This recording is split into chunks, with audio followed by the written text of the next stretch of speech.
রাখা যাবে না, কারোর সমালোচনা তার পেছনে করা যাবে না, এগুলোকে হারাম করা হয়েছে।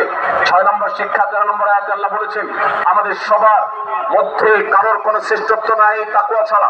যার তাকওয়া যত বেশি, আল্লাহ ভীতি যত বেশি, তিনি আল্লাহর কাছে তত শ্রেষ্ঠ এবং সেরা। 7 নম্বর সর্বশেষ শিক্ষা হলো 14 থেকে 18 নম্বর আয়াতে আল্লাহ রাব্বুল আলামিন ঈমানদারদের আলামত, মুনাফিকদের আলামত উল্লেখ করেছেন।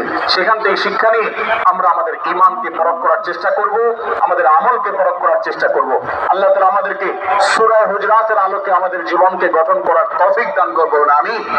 আল্লাহ তাআলা আমাদের সবাইকে আজকের এই তাফসীর কোরআন মাহফিল থেকে সূরা হুজরাতের এই 7টি শিক্ষাকে ধারণ করে ভালো মুসলমান, যে মুসলমান সম্পর্কে নবীজি বলেছেন আল মুসলিমু আখুল মুসলিম, মুসলমান মুসলমানের ভাই।